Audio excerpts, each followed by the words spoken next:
Je dis et je répète, celui qui veut y croire, celui qui veut y croire pas, j'ai fini de parler. La chrétienté n'est pas un pacte de pauvreté. Il faut qu'on arrête de dire que ce sont les mystiques qui doivent prospérer. En janvier, j'arrive. Parce que ce que vous ne savez pas, c'est que le chrétien ou la chrétienté est le plus haut grade du mysticisme. Tout mystique accompli qui veut une autre dimension de pouvoir devient chrétien. Je reprends. Parce qu'eux, ils vont travailler avec des esprits dans des eaux usées, dans des forêts, dans des montagnes, dans des endroits. Mais écoute-moi, nous travaillons avec le Saint-Esprit qui est le chef du monde spirituel. Il est le chef des esprits. Ça veut dire que quand nous parlons de spiritualité, logiquement, ils doivent se taire. Mais aujourd'hui, quand quelqu'un monte dans l'église, on dit les francs-maçons, mais c'est une injure. C'est comme si on est en train de dire que c'est ce qu'eux ils adorent là qui est capable de lever, mais ce que nous adorons n'est pas capable de nous élever. Moi je refuse un tel évangile. Écoute, ce n'est pas un pacte avec la misère. Et quand tu vas te mettre à travailler, tu vas réaliser qu'on n'a pas pactisé avec la misère. Dis avec moi, je n'ai pas pactisé avec la misère. Nous sommes dans une dimension de foi où la Bible dit c'est fait pauvre pour que nous soyons riches. Mais il te faut travailler. Tu as l'examen, arrête de parler en langue étudie. Arrête de dire non, ils ont prophétisé. Écoute, aucune prophétie n'est une certitude. La prophétie est une possibilité de Dieu pour toi. C'est un plan probable de Dieu pour toi. Quand ils étaient en Égypte, Dieu leur a dit, je vous envoie dans le pays où coule le lait et le miel. Mais est-ce que vous savez que tous ceux qui ont reçu la prophétie, la majeure partie sont morts dans le désert? La Bible de ceux qui ont entendu la prophétie, seuls Josué et Caleb sont rentrés à Canaan. Pourquoi? Parce que dans le désert, ils n'ont pas eu la bonne attitude. Donc celui qui te dit qu'à cause de la prophétie, tu ne mourras pas sans voir la gloire de Dieu, il est en train de te blaguer. Des gens sont morts dans la Bible sans voir la gloire de Dieu. Même Moïse qui a fendu la mer, il a vu Canaan, il n'est pas rentré. Donc que personne ne te trompe, Moïse n'était pas à l'autel.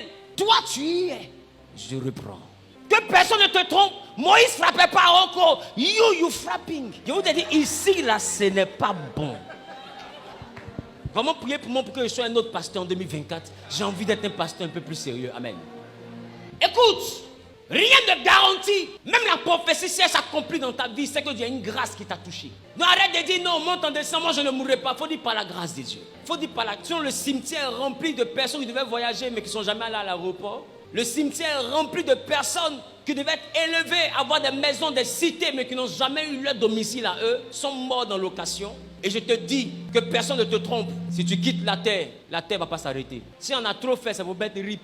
Et puis tu verras une tante, tu verras une maman, tu verras ton père peut-être, ou tu verras ta femme ou ton mari venir au cimetière. Yeah!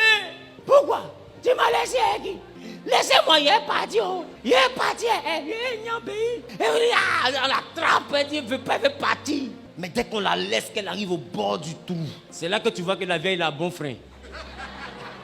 Mon ami, c'est toi sur ta mort, tu iras seul. Personne ne va t'accompagner. Est-ce que je parle à quelqu'un? Et je veux te dire, si personne ne mourra pour toi, alors toi ne vis pas pour quelqu'un. Vis pour Dieu et vis pour ta destinée. Parce que personne ne te suivra. Dis à ton voisin, en 2024, je plante pour que ça pousse.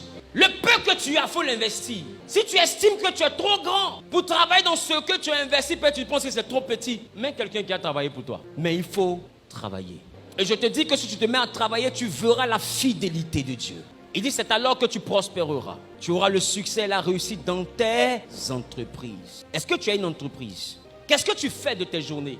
En 2024, quand j'étais en train de prier, Dieu m'a montré la prospérité, mais m'a montré la prospérité de ceux qui vont travailler. Il va marquer et il va démarquer ceux qui vont travailler. Des fois, tu es en train de te demander, mais j'investis avec quoi? Le plus important n'est pas de demander avec quoi. Il faut vouloir investir. Et tu verras avec quoi tu vas investir. Dieu va t'envoyer de quoi investir. Quand Moïse devait être envoyé vers Pharaon, il a dit à Dieu, avec quoi irai-je vers Pharaon? Dieu lui demande, qu'est-ce que tu as dans la main? Il dit, un bâton.